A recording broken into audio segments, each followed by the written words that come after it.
Hello मित्रों, teaching गजे YouTube channel पर तमारू स्वागत है। आज मित्रों આપણે ટેટ 1 માટેની નવી સિરીઝ ચાલુ કરી છે મિત્રો, જે છે મિત્રો ટેટ 1 સ્પેશિયલ નવા અભ્યાસક્રમ આધારિત મોડલ પેપર 1 મિત્રો, બરોબર। તો આજથી મિત્રો આપણે ટેટ 1 માટે મોડલ પેપરની સિરીઝ ચાલુ કરી છે। તો મોડલ પેપર મિત્રો કોને કહેવાય, બરોબર। મોડલ પેપરના અંદર કેવા ક્વેશ્ચન હશે એ તમે સૌપ્રથમ જાણી લો, બરોબર। તો મોડલ પેપરના અંદર મિત્રો તમારા અભ્યાસક્રમના અંદર જે ટોપિક આપ્યા છે મિત્રો, દાખલા તરીકે જે વિષય વસ્તુ આપી છે ધોરણ 1 થી 5 નું ગુજરાતી, અંગ્રેજી, ગણિત અને પર્યાવરણનું, બરોબર। એના પણ અમુક ક્વેશ્ચન આવશે। પદ્ધતિશાસ્ત્રના અંદર પણ મિત્રો આના અંદર ક્વેશ્ચન આવશે, જે ગુજરાતી, અંગ્રેજી, ગણિત, પર્યાવરણ આ બધા જે સબ્જેક્ટ છે એના પણ મિત્રો આ પદ્ધતિશાસ્ત્રના અમુક પ્રશ્નો આના અંદર આવશે। બાળ વિકાસના પ્રશ્નો આવશે, સમાવેશી શિક્ષણના પ્રશ્નો આવશે, અધ્યયન અને શૈક્ષણિક શાસ્ત્રના ટોપિક પણ આના અંદર આવશે મિત્રો, જીકે આવશે, શિક્ષણનું કરંટ અફેર્સ પણ આના અંદર આવી જશે અને સરકારી શાળાઓની યોજનાઓ એ પણ આના અંદર આવી જશે, બરોબર। એટલે આ જેટલા તમને ટોપિક કીધા મિત્રો 5 છે, બરોબર, એ ટોપિકના 4 5 જે પ્રશ્નો મિત્રો લઈને મિત્રો આ મોડલ પેપર બનાવવામાં હવેથી આવશે, કે જેથી કરીને તમારી ટેટ 1 ના અંદર આ સમગ્ર ટોપિકોની તૈયારી એક જ વિડીયોના અંદર થઈ જાય મિત્રો, બરોબર। એટલા માટે આ આપણી જે નવી સિરીઝ ચાલુ કરી છે મિત્રો એને સપોર્ટ કરજો અને તમારા મિત્રોને આ વિડીયોની લિંક શેર કરજો। આ પ્રકારના વિડીયો બનાવવાના અંદર ઘણી બધી મહેનત બનતી હોય છે મિત્રો, એટલે આપણી ટીચિંગ ગજે યુટ્યુબ ચેનલ ઉપર નવા હોય તો ચેનલને સબસ્ક્રાઇબ કરી દેજો। તો ચાલો મિત્રો આપણે આ ટેટ 1 સ્પેશિયલ નવા અભ્યાસક્રમ આધારિત આ મોડલ પેપર 1 એની આ સિરીઝ આજથી આપણે ચાલુ કરી છે, બરોબર। તો ચાલો આજે મિત્રો આપણે આજના આ મોડલ પેપરના પ્રશ્નો સારી રીતે સમજીએ। પહેલા નંબરનો પ્રશ્ન સમજીએ કે શિક્ષણ નીતિ ઘડવાની ભલામણ કોણે કરી હતી, તો કોઠારી પંચે મિત્રો આ શિક્ષણ નીતિ ઘડવાની ભલામણ કરી હતી। બીજા નંબરનો પ્રશ્ન સમજીએ કે કોઠારી પંચનું ધ્યેય વાક્ય કયું છે, તો ભારતનું ભવિષ્ય ભારતના વર્ગખંડમાં ઘડાઈ રહ્યું છે મિત્રો, આ ધ્યેય વાક્ય જે છે મિત્રો એ કોઠારી પંચનું છે। હવે ત્રીજા નંબરનો પ્રશ્ન સમજીએ કે નવી શિક્ષણ નીતિ NEP 2020નું માળખું શું છે, તો 5+3+3+4 યાદ રાખી લેજો, આ પરીક્ષાના અંદર પૂછાઈ શકે એવા પ્રશ્નો છે મિત્રો, બરોબર। જેટલા પણ ટોપિક મેં અગાઉ તમને સમજાયા છે એ બધા ટોપિકોનું સમન્વય છે મિત્રો, આ બધા ટોપિકના અંદરથી 8 9 પ્રશ્નો લઈને આખું આપણે આ મોડલ પેપર બનાવ્યું છે, બરોબર। એટલે પ્રશ્નોનું લેવલ તમને કેવું લાગે છે કોમેન્ટ કરીને જરૂરથી બતાવજો અને આપણી ટીચિંગ ગજે યુટ્યુબ ચેનલ પર નવા હોય તો ચેનલને પણ સબસ્ક્રાઇબ કરી દેજો।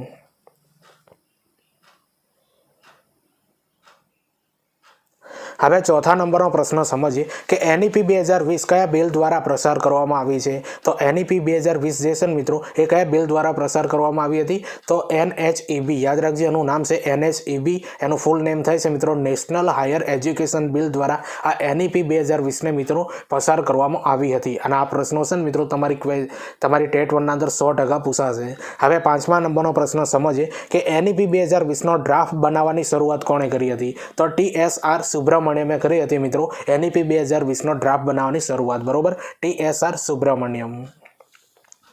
હવે છઠ્ઠા નંબરનો પ્રશ્ન સમજીએ કે RT એક્ટ 2009 સંસદમાં ક્યારે પ્રસિદ્ધ થાય છે, તો જો મિત્રો RT એક્ટ 2009 સંસદના અંદર ક્યારે પ્રસિદ્ધ થાય છે, 26 ઓગસ્ટ 2009 ના અંદર મિત્રો આ એક્ટ જે છે મિત્રો એ પસાર થાય છે સંસદમાં, બરોબર, 26 ઓગસ્ટ 2009 ના રોજ। હવે સાતમા નંબરનો પ્રશ્ન સમજીએ કે RT એક્ટ 2009 નો અમલ ક્યારે આવે છે, તો જો મિત્રો આ RT એક્ટ 2009 છે ને ક્યારે અમલમાં આવે છે, તો 1 એપ્રિલ 2010 થી મિત્રો સમગ્ર ભારતના અંદર મિત્રો યાદ રાખજો, સમગ્ર ભારતના અંદર ખાલી જમ્મુ કાશ્મીર રાજ્ય સિવાય મિત્રો આ RT એક્ટ સમગ્ર ભારતના અંદર લાગુ થયો હતો, બરોબર। અને હવે મિત્રો જમ્મુ કાશ્મીરના અંદર પણ લાગુ થઈ ગયો છે, કારણ કે 370 જે કલમ છે ને હટાવી દીધી છે, બરોબર। એટલે હવે જમ્મુ કાશ્મીર એટલે સમગ્ર ભારતના અંદર RT એક્ટ હવે લાગુ થઈ ગયો છે। તો જો મિત્રો આવા ક્વેશ્ચન રહેશે, બરોબર, પ્રશ્નો ગમતા હોય ને મિત્રો તો લાઈક શેર કરી દેજો એક, બરોબર। તમારા માટે આ મોડલ પેપરની સિરીઝ ચાલુ કરી છે મિત્રો, બરોબર, આટલો સપોર્ટ કરવાનો રહેશે।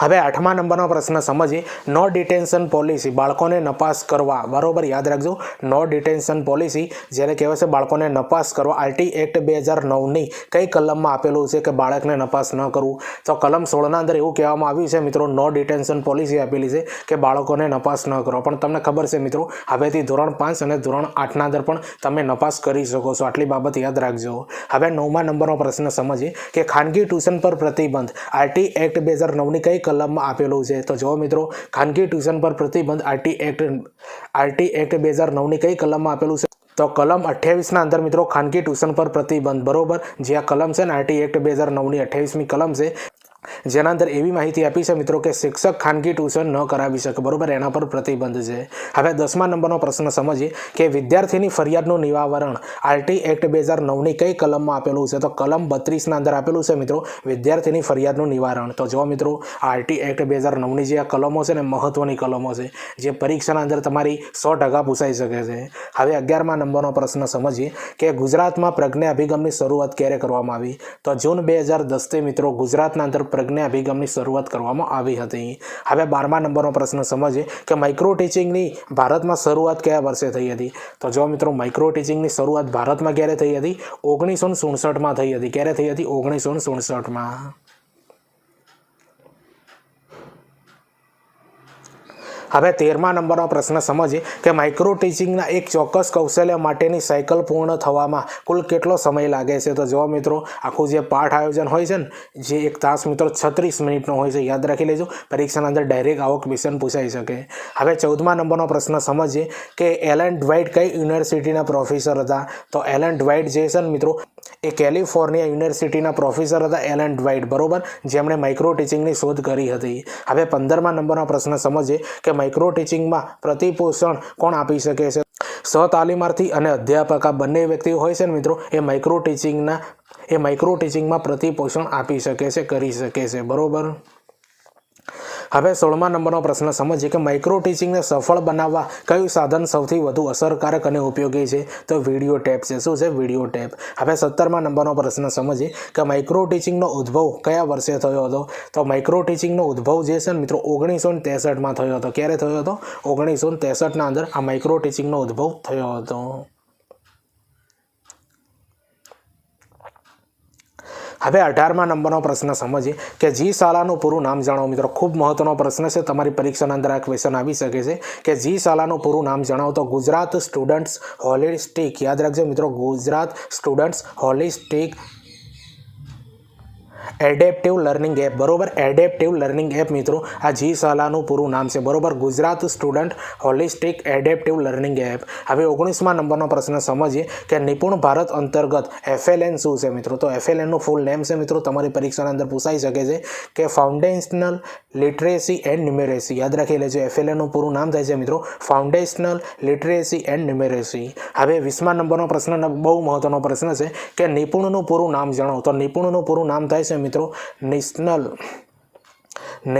ઇનિશિયેટિવ ફોર, યાદ રાખજો મિત્રો, national initiative for proficiency in reading with understanding and numeracy, બરોબર, યાદ રાખી લેજો. આ પરીક્ષાના અંદર પૂછાઈ શકે છે કે નિપુણનું પૂરું નામ જણાવો. તો નિપુણનું પૂરું નામ થાય છે મિત્રો national initiative for proficiency in reading with understanding and numeracy. હવે 21મા નંબરનો પ્રશ્ન સમજીએ કે ભારતમાં સૌપ્રથમ મધ્યાહન ભોજનની શરૂઆત ક્યાં થઈ હતી? તો જો મિત્રો ભારતના અંદર સૌપ્રથમ મધ્યાહન ભોજનની શરૂઆત ક્યાં થઈ હતી? તો 1982ના અંદર તમિલનાડુના અંદર મિત્રો સૌપ્રથમ મધ્યાહન ભોજનની શરૂઆત થઈ હતી, બરોબર, શાળાઓના અંદર થઈ હતી મિત્રો આ મધ્યાહન ભોજનની શરૂઆત તમિલનાડુની શાળાઓના અંદર અને 1982ના અંદર. તો જુઓ મિત્રો આપણે આ મોડલ પેપરના હાલ 21 ક્વેશ્ચન ભણ્યા, 60 ક્વેશ્ચન આપણે સમજવાના છે મિત્રો. એના પહેલાં હું તમને જરૂરી માહિતી આપી દઉં છું, એ તમે સમજી લો મિત્રો. તમને ખબર છે મિત્રો ટેટ 1 માટે મિત્રો આપણે ઘણા બધા વિડીયો બનાવ્યા છે, એનું આખું પ્લેલિસ્ટ બનાવેલું છે જેનું નામ છે ટેટ 1, ટેટ 2, ટાટ એસ અને ટાટ HS 2025 એવી આખું પ્લેલિસ્ટ છે, બરોબર, જેના અંદર મિત્રો 39 જેવા વિડીયો બનાવ્યા છે ટેટ 1 માટે, બરોબર. એ બધા વિડીયો તમે જોજો, તમારા મિત્રોને શેર કરી દેજો.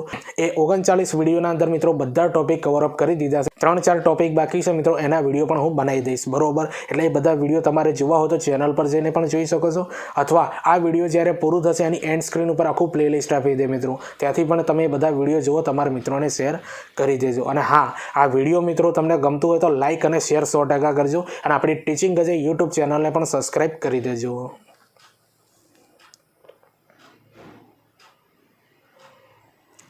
હવે 22મા નંબરનો પ્રશ્ન આપણે સમજીએ કે સમગ્ર ભારતમાં મધ્યાહન ભોજનની શરૂઆત ક્યારે થઈ હતી? જો મિત્રો સમગ્ર ભારતના અંદર મધ્યાહન ભોજનની શરૂઆત ક્યારે થઈ હતી? તો 1995થી મિત્રો સમગ્ર ભારતના અંદર મધ્યાહન ભોજનની શરૂઆત થઈ હતી. હવે 23મા નંબરનો પ્રશ્ન એનો ખૂબ મહત્વનો પ્રશ્ન છે, આ તમારા કરંટના અંદર આવી શકે છે કે મધ્યાહન ભોજન યોજનાનું નવું નામ શું છે? તો PM પોષણ એનું નામ છે મિત્રો, બરોબર. મધ્યાહન ભોજન યોજનાનું નવું નામ શું છે? PM પોષણ, જેનો ગુજરાતીના અંદર કહે છે મિત્રો રાષ્ટ્રીય આહાર સહાયતા કાર્યક્રમ, બરોબર. बरोबर राष्ट्रीय आहार सहायता कार्यक्रम।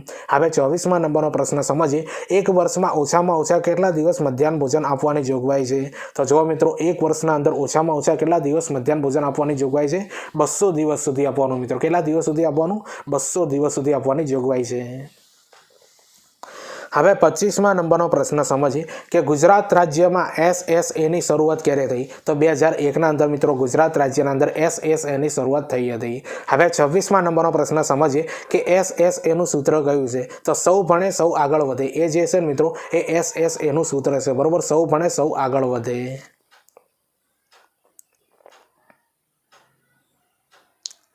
હવે 27મા નંબરનો પ્રશ્ન સમજીએ કે એસએસએનું નામ શું છે? તો એસએસએનું મિત્રો નામ છે સમગ્ર શિક્ષા અભિયાન, બરોબર। આ નવું નામ પડ્યું છે મિત્રો, આ નવું નામ આપવામાં આવેલું છે મિત્રો સમગ્ર શિક્ષા અભિયાન 2018-19ના અંદર આપવામાં આવેલું હતું, બરોબર। ડાયરેક્ટ ક્વેશ્ચન બની શકે તો એસએસએનું નવું નામ ક્યારે આપવામાં આવ્યું? તો 2018-19ના અંદર।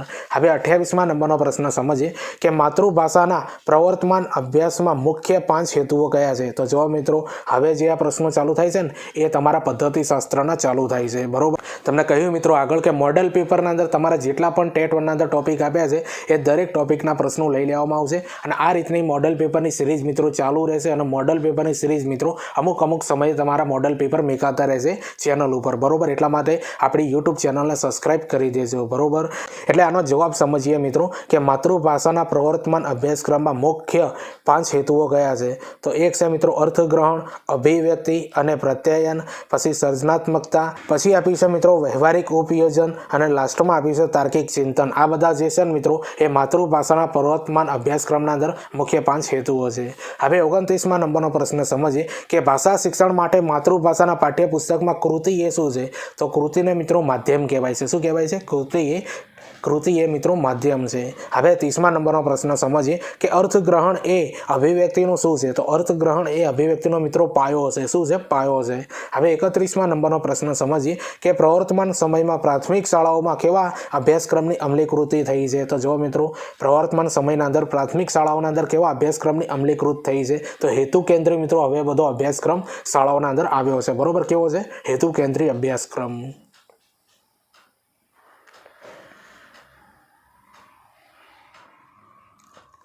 હવે 32મા નંબરનો પ્રશ્ન સમજીએ કે અભિવ્યક્તિની અસરકર્તાનો આધાર શાના ઉપર હોય છે? તો અભિવ્યક્તિની અસરકર્તાનો આધાર મિત્રો અર્થગ્રહણ ઉપર હોય છે। શાના ઉપર હોય છે? અર્થગ્રહણ ઉપર। હવે 33મા નંબરનો પ્રશ્ન સમજીએ કે વ્યક્તિની લાગણીઓ શાના દ્વારા પ્રદર્શિત થાય છે? તો અભિવ્યક્તિ દ્વારા મિત્રો આ વ્યક્તિની લાગણીઓ મિત્રો પ્રદર્શિત થતી હોય છે। હવે 34મા નંબરનો પ્રશ્ન સમજીએ કે એનસીએફ 2005માં વૈશ્વિક કક્ષાએ કયા દ્રષ્ટિકોણથી માતૃભાષાના મહત્વને સ્પષ્ટ કરવામાં આવ્યું છે? તો વૈજ્ઞાનિક દ્રષ્ટિકોણથી, બરોબર। યાદ રાખજો વૈજ્ઞાનિક દ્રષ્ટિકોણથી। હવે 35મા નંબરનો પ્રશ્ન સમજીએ કે પર્યાવરણ શિક્ષણ ક્યારે સિદ્ધ થયું કહેવાય? તો જો મિત્રો પર્યાવરણ શિક્ષણ ક્યારે સિદ્ધ થયું એમ કહેવાય? તો પર્યાવરણ શિક્ષણ વ્યવહારિક જીવનમાં ઉપયોગ થાય ત્યારે મિત્રો। હવે 36મા નંબરનો પ્રશ્ન સમજીએ કે પર્યાવરણ અભ્યાસમાં હેતુઓને સિદ્ધ કરનારી ઉત્તમ પદ્ધતિ કઈ છે? તો પ્રયોગ પદ્ધતિ જે છે મિત્રો એ પર્યાવરણ અભ્યાસના અંદર હેતુઓને સિદ્ધ કરવાની ઉત્તમ પદ્ધતિ કહેવાય છે, બરોબર। પ્રયોગ પદ્ધતિ।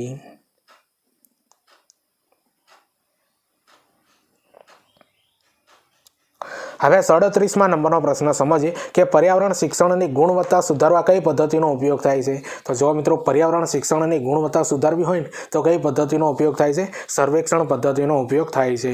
હવે 38મા નંબરનો પ્રશ્ન સમજીએ કે પર્યાવરણની કઈ પદ્ધતિ દ્વારા જીવનનો વાસ્તવિક અનુભવ થાય છે? તો પર્યાવરણની મિત્રો જો પ્રોજેક્ટ પદ્ધતિ દ્વારા જે છે ને મિત્રો એ જીવનનો વાસ્તવિક અનુભવ થાય છે। તો જો મિત્રો આ જે બધા પ્રશ્નો છે ને એ હવે પદ્ધતિશાસ્ત્રના પ્રશ્નો છે, બરોબર। તમને કીધું મિત્રો કે બધા ટોપિક આવી જશે આ મોડેલ પેપરની સિરીઝના અંદર, બરોબર। તો આ જે બધા પ્રશ્નોનું લેવલ તમને કેવું લાગે છે મિત્રો કોમેન્ટ કરીને જરૂરથી બતાવજો। ચેનલ ઉપર નવા હો તો ચેનલને મિત્રો સબસ્ક્રાઇબ કરી દેજો, બરોબર। ટીચિંગ ગજાઈ આપણી ચેનલ છે। હવે 39મા નંબરનો પ્રશ્ન સમજીએ કે પર્યાવરણ અભ્યાસમાં પાયાના કૌશલ્ય કયા છે? તો પર્યાવરણ અભ્યાસમાં પાયાના કૌશલ્ય મિત્રો વાંચન, લેખન અને મૌખિક અભિવ્યક્તિ, આ જે છે ને મિત્રો એ પાયાના કૌશલ્ય છે, બરોબર। વાંચન, લેખન અને મૌખિક અભિવ્યક્તિ।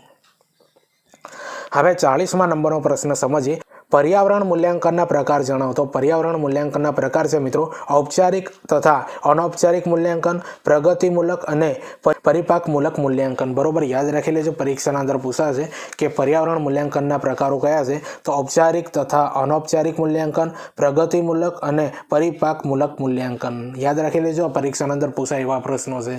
તો સૌપ્રથમ તો મિત્રો તમે જણાવો કે આ મોડલ પેપરના અંદર જે પ્રશ્નો લીધા છે ને એ બધા તમને કેવા લાગે છે. આ મોડલ પેપર નંબર 1 છે. હજુ ઘણા બધા મોડલ પેપર આવશે મિત્રો, તમારી પરીક્ષા જ્યાં સુધી પૂરી ના થાય ત્યાં સુધી. બરોબર, અને હું તમને કહું છું મિત્રો કે આ મોડલ પેપરના અંદર જે પ્રશ્નો તમારે ટેટ 1ના અંદર જે દરેક ટોપિક આપ્યા છે ને દરેકનો સમન્વય છે મિત્રો. બરોબર, એટલે તમને ખૂબ કામ આવવાના છે. તમે પણ જોજો, તમારા મિત્રોને શેર કરી દેજો. હવે તમારા માટે મિત્રો જરૂરી માહિતી છે મિત્રો, એ જાણી લો કે ટીચિંગ અજય કરીને ટેલિગ્રામના અંદર ચેનલ બનાવી છે મિત્રો. આ વિડીયોની ડિસ્ક્રિપ્શન અંદર લિંક આપી દે, ત્યાં જઈને તમે મને સૌપ્રથમ ફોલો કરી દો, કારણ કે એના અંદર વિડીયોની આવનારી ભરતીઓની પોસ્ટ અપલોડ કરવામાં આવે છે. એટલા માટે ટેલિગ્રામને મિત્રો જોઈન કરી દેજો. આના સિવાય મિત્રો આપણે ઇન્સ્ટાગ્રામ ઉપર મિત્રો પેજ બનાવી છે ટીચિંગ અજય કરીને. બરોબર, એના અંદર સ્ટેટિક જીકેની રીલ્સ બનાવી છે મિત્રો. એ સ્ટેટિક જીકે જે છે મિત્રો એ તમારી ટેટ 1ના અંદર 100% કામ આવશે. એટલે બધી રીલ્સ તમે જુઓ, તમારા મિત્રોને શેર કરજો. અને આના સિવાય મિત્રો હું આના અંદર આવનારી ભરતીઓની પોસ્ટ અપલોડ કરવામાં આવે છે કે દાખલા તરીકે કઈ ભરતી પડી છે, એના ફોર્મ ક્યારે ભરાશે, કોલ લેટર ક્યારે ડાઉનલોડ થશે, કઈ પરીક્ષા આવી છે, કયું રિઝલ્ટ આવ્યું છે, આ બધી ડિટેલ જે છે મિત્રો આ બંને પેજ ઉપર મૂકવામાં આવે છે, ટેલિગ્રામના અંદર પણ અને ઇન્સ્ટાગ્રામ ઉપર પણ. આ બંનેની લિંક મિત્રો આ વિડીયોની ડિસ્ક્રિપ્શન અંદર આપી દે મિત્રો, ત્યાં જઈને સૌપ્રથમ ફોલો કરી દો, કારણ કે તમને એજ્યુકેશન અપડેટ માટે મિત્રો ખૂબ કામ આવવાનું છે. એટલા માટે મિત્રો આ બંને જે છે ને એની લિંકને સૌપ્રથમ ફોલો કરી દેજો.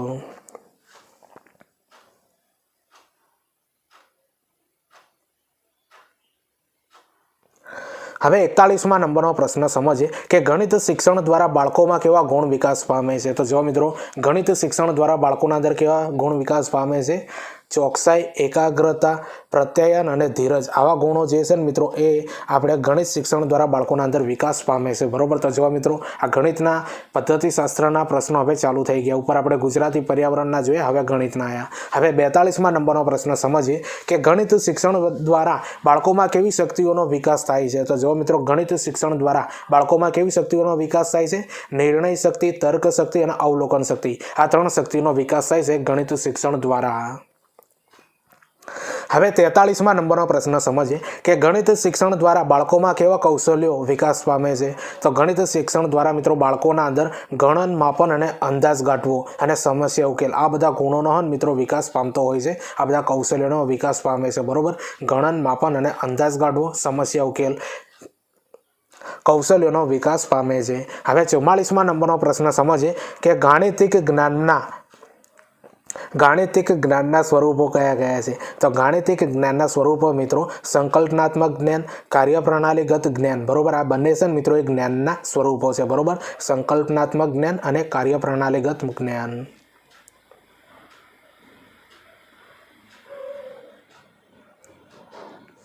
હવે 45મા નંબરનો પ્રશ્ન સમજીએ કે ગણિત શિક્ષણની પદ્ધતિઓ કઈ કઈ છે. તો ગણિત શિક્ષણની પદ્ધતિઓ મિત્રો કઈ છે. આગમન પદ્ધતિ, નિગમન પદ્ધતિ, પૃથ્થકરણ પદ્ધતિ, સંયોજન પદ્ધતિ, નિદર્શન પદ્ધતિ, પ્રયોગ પદ્ધતિ, પ્રકલ્પ પદ્ધતિ અને કોયડા પદ્ધતિ, આ બધી પદ્ધતિઓ છે મિત્રો એ ગણિતની પદ્ધતિઓ છે. યાદ રાખી લેજો મિત્રો, આ પરીક્ષાના અંદર પૂછાશે બધી પદ્ધતિઓ.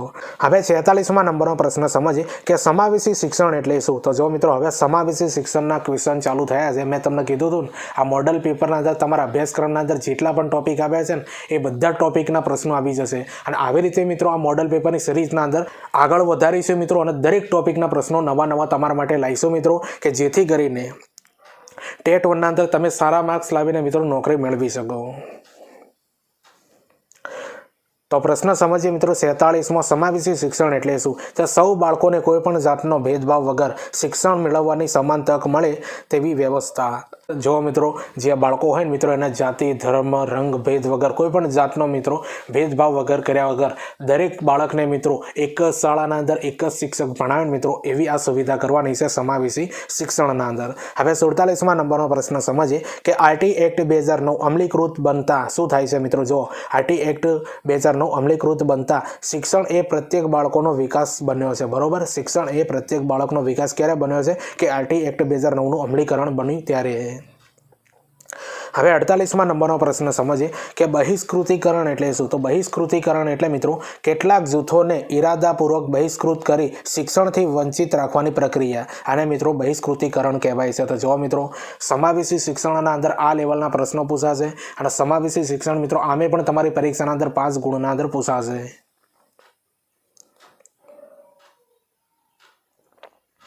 હવે 49મા નંબરનો પ્રશ્ન સમજીએ કે જાતિગત અસમાનતાની પરાકાષ્ઠાનું ઉદાહરણ શું છે? તો છોકરીઓને દૂધ પીતી કરવામાં આવતી હતી તે બાબત, બરોબર. હવે 50મા નંબરનો પ્રશ્ન સમજીએ કે શિક્ષણથી વંચિત રહેવામાં કઈ કઈ બાબત ભાગ ભજવે છે? તો શિક્ષણથી વંચિત રહેશે મિત્રો જે બાળકો, એના અંદર કઈ બાબતો ભાગ ભજવતી હોય છે? એક છે મિત્રો જ્ઞાતિ, જાતિ, વિકલાંગતા, ધર્મ કે વિસ્તાર. આ બધી બાબતો જે છે મિત્રો એ બાળકોને શિક્ષણથી વંચિત રાખવાના અંદર ભાગ ભજવતી હોય છે. હવે 51મા નંબરનો પ્રશ્ન સમજીએ કે સૌના માટે ગુણવત્તાસભર શિક્ષણના લક્ષણની પ્રાપ્તિ કરવી હોય તો શિક્ષણથી વંચિત રહેલા તમામ જૂથોને ઔપચારિક શિક્ષણ સાથે જોડવા જ પડે, અને આ બાબતો જ સમાવેશી શિક્ષણના આ કથન કોનું છે મિત્રો? તો યુનેસ્કો દ્વારા મિત્રો સમાવેશી શિક્ષણનું મિત્રો આ કથન આપવામાં આવેલું છે, બરોબર. તો સમાવેશી શિક્ષણના અર્થ શું થાય છે મિત્રો, અને સમાવેશી શિક્ષણના અંદર કેવી બાબતો હોવી જોઈએ? તો યુનેસ્કો દ્વારા આ બાબત કહેવામાં આવેલી છે.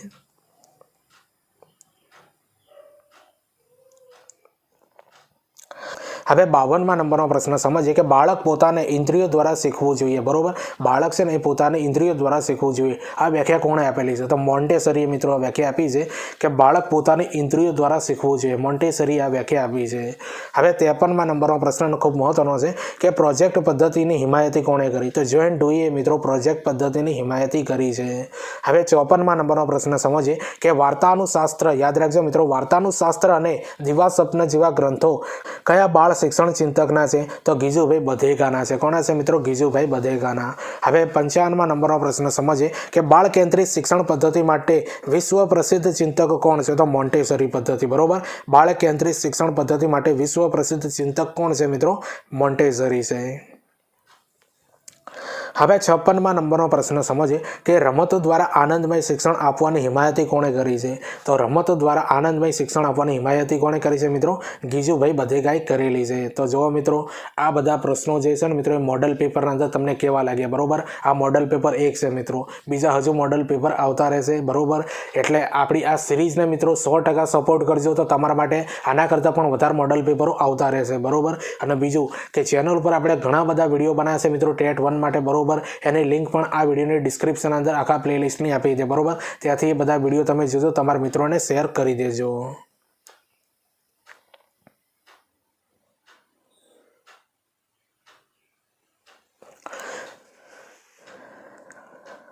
હવે 56મા નંબરનો પ્રશ્ન સમજીએ કે રમતો દ્વારા આનંદમય શિક્ષણ આપવાની હિમાયત કોણે કરી? તો ગીજુભાઈ બધેકાએ મિત્રો કરેલી છે. હવે 57મા નંબરનો પ્રશ્ન સમજીએ કે બુદ્ધિમાં કુલ 150 ઘટકો હોય છે. કયા મનોવૈજ્ઞાનિકે મત આપેલો છે? તો ગિલ્ફર્ડે મિત્રો આ મત આપ્યો છે કે બુદ્ધિના અંદર 150 ઘટકો હોય છે. હવે 58મા નંબરનો પ્રશ્ન સમજીએ કે 1 kg બરાબર કેટલા ટન થાય? તો જો મિત્રો આ ગણિતના મહત્વના પ્રશ્નો છે, બરોબર. તમારી પરીક્ષાના અંદર આના અંદરથી 100% ક્વેશ્ચન હશે. તો 1 kg બરાબર કેટલા થાય છે મિત્રો? તો 1/1000 થાય અથવા 0.001 થાય છે, બરોબર. આ બંનેમાંથી કોઈ પણ એક આપ્યો મિત્રો એ જવાબ સાચો છે. હવે 59મા નંબરનો પ્રશ્ન સમજીએ કે 1 ડઝન બરાબર કેટલા નંગ? તો જો મિત્રો 1 ડઝન બરાબર 12 નંગ થાય છે. કેટલા નંગ થાય છે? 12 નંગ. તો જો મિત્રો તમને ખબર છે કે મોડલ પેપર 1 ના અંદર મિત્રો આજે 60 પ્રશ્નો ભણવાના હતા. તો 60મા નંબરનો પ્રશ્ન આપણે સમજીએ કે 1 ઘન મીટર બરાબર કેટલા લીટર? તો 1 ઘન મીટર બરાબર મિત્રો 1000 લીટર થાય. કેટલા થાય? 1000 લીટર થાય છે. તો જો મિત્રો આ મોડલ પેપરના 60 પ્રશ્નો તમને કેવા લાગ્યા મિત્રો એ કોમેન્ટ કરીને જરૂરથી બતાવજો. અને આપણી ટીચિંગ ગજે યુટ્યુબ ચેનલ પર નવા હોય તો ચેનલને પણ સબસ્ક્રાઇબ કરી દેજો. તમને ખબર છે મિત્રો ટીચિંગ ગજે કરીને આપણે ઇન્સ્ટાગ્રામ અને ટેલિગ્રામ બંનેના અંદર લિંક બંનેના અંદર મિત્રો એકાઉન્ટ અને પેજ બનાવેલા છે, બરોબર. તો આ બંનેને મિત્રો સૌપ્રથમ ફોલો કરી દો, કારણ કે આના અંદર મિત્રો ટેટ 1 માટેના મહત્વના વિડીયો મૂકવામાં આવે છે. અને આના સિવાય મિત્રો આવનારી ભરતીઓની પોસ્ટ અપલોડ કરવામાં આવે છે, કઈ ભરતી પડી છે, ફોર્મ ક્યારે ભરાશે, કોલ લેટર ક્યારે નીકળશે, રિઝલ્ટ કઈ આવ્યું છે મિત્રો, આ બધી મિત્રો એજ્યુકેશન માહિતી મિત્રો આ બંને પેજ ઉપર તમને જોવા મળશે, બરોબર. બંનેની લિંક મિત્રો આ વિડીયોની ડિસ્ક્રિપ્શન અંદર મૂકી દે, સૌપ્રથમ ફોલો કરી દેજો મિત્રો, કારણ કે એજ્યુકેશન અપડેટ માટે તમને આ બંને 100% કામ આવવાના છે. અને હા, આપણી ટીચિંગ ગજે યુટ્યુબ ચેનલને પણ સબસ્ક્રાઇબ કરી દેજો. તો ચાલો આપણે મળીએ બીજા વિડીયોના અંદર. બાય.